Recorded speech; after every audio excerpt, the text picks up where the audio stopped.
G'day ladies and gentlemen, and welcome to the first episode of The Nest, the Glenorchy Magpies football television series that will go through this season, letting you know about the news and what's happening out here at The Nest. Exactly right, Aaron. That's exactly right, Potsy. So it's great to have our co-captain, or one of our co-captains, Luke Potter, along. Fantastic to have you here, mate.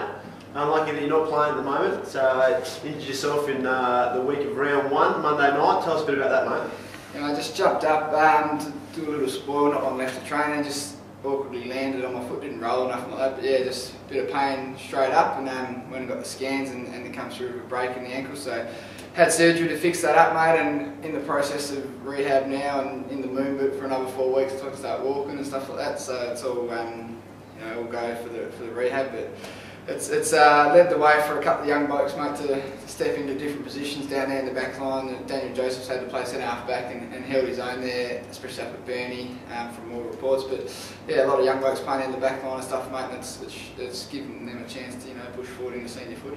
That's exactly right. That's exactly right, Potts. And we've had a few guys this year, debutants, a few debutants out here at the Magpies, and obviously a few people that we'll mention during the program. But first up, we'll head off to round 1. Round 1 we took on Clarence Roos over at Blunston Arena, and we were looking down the barrel of quite a big loss at 3/4 time, but the boys rode together in the last quarter to put on 54 points, mate. Yeah, the last quarter was a massive positive for the club, especially in the first round. Obviously, a lot of people hadn't played together, so we hadn't quite gelled as a team as yet.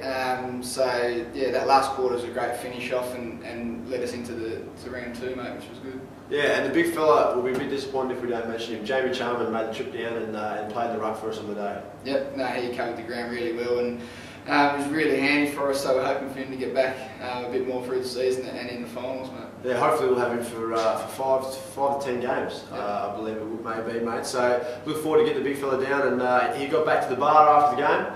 We had a bit of a breakfast for him, and the members and people around the place were pretty happy. Yeah, mate, it was good for him to put back into the club, so he loved a beer or two after the game, mate, and the breakfast was a success with a few people getting down there and interacting with him, which was good. That's exactly right. And then, mate, we moved off to round 2, bounced back against the Tigers, and we come away with a 101-point win. With a few more debutants in that. I think Daniel Copperman may play his first game in that game, mate, and he went down back and he done a fantastic job. Took on the role, and yeah, he did, mate. He had a lot of positive signs out of the game, and he'll be one that will be in the seniors again throughout the year, and he's playing consistent footy in the colours, and then when he comes up to seniors, he's playing well. So it's one of the young blokes to watch, that's for sure. Certainly is. The other one too we forgot to mention was Geordie Arnold. He played his first game against Clarence, and he'll be featuring in the Mariners this season. He was great down back, playing alongside his brother, old Jesma Arnold. Yep. And both played really aggressive football, come forward to defence style, and they both tackle quite well. They do. I mean, Josh is a bit hard on Jordan at times, gives him a few sprays here and there, but it's good to see them both down there, and we have got a few blokes in the Mariners this year, Aaron, which is positive for the club. As we mentioned, there's the next round, round 3. We headed up to Burnie, which was a bit of adversity before the day, mate. Obviously Anzac Day, it's a privilege to play on Anzac Day, but the bus was an hour late, and Froth Dog's Gear, Johnny Gear, wasn't too happy about the bus being late. He was just looking forward to getting the game over and done with, and having a few quiet ones on the bus back, which he ended up doing. But we got to Spring Hill an hour into the trip, and the bus broke down, blew a radiator. There was stuff all over the side of the road, and the boys weren't too happy. But 2 hours delayed, we managed to make our way to Oatlands. Dana Plunkett, a lovely partner of Reese Mott. She carpooled us into town. We stayed there at the cafe, and the bus picked us up, and the game got pushed back to 4:30. We finally got there, and from there the boys come out firing. It kicked inaccurately in the first quarter. We could have been 40 points up, but we ended up walking away with a win, which was great against Burnie.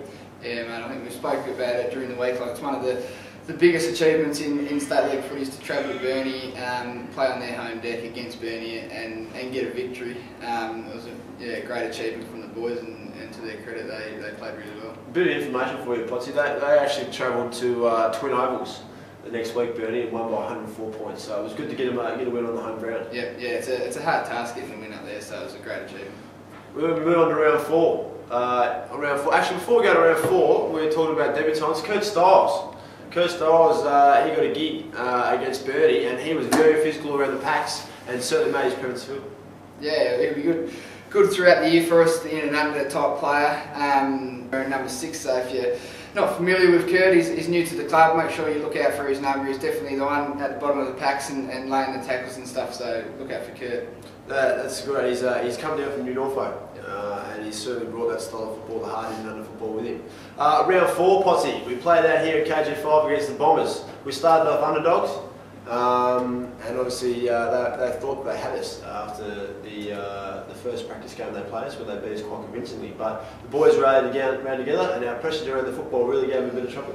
Yeah, mate, it was a great game to watch. Like, I actually stepped out of the stat box this week and watched it from the boundary line. And when we moved the footy, well, hit the short one and got it back, it was very exciting footy to watch. So I think Lauderdale, just behind Clarence in our rivalry, like we love to beat them. So to get a victory, especially at our home ground against them, was awesome. Yeah, we take them on down at their home ground next, which will be quite a tough game, but hopefully we'll come away with the same result. Yeah, it can be one of our goals that we beat Lauderdale at Lauderdale. That's another hard task in State League, to beat Lauderdale on the home deck. So. Exactly right. So the other one to speak about too is Matthew Dilger's playing quite well, and if you are the Mercury fan, if you buy the paper each week, you would have seen young Matty Dilger on the back taking a bit of a hanger, and now we're going to swing to a bit of vision of him taking that mark.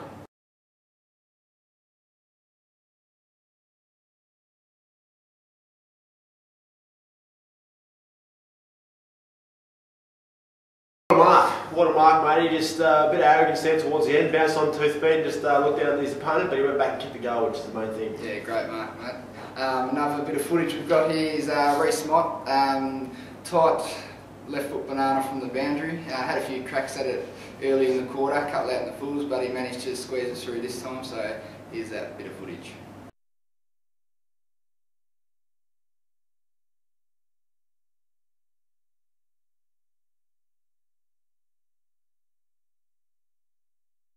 Unfortunately, mate, we haven't got enough time to go through all the attempts that the big fella made. It was 4 or 5, I think, there. He tried to wheel around the left foot and bang home a goal, but he got there in the end, which was a really nice goal. You did, mate. And the other one too, Braden Webb is playing fantastic. He's our other co-captain, and he's really leading the way on the field at the moment.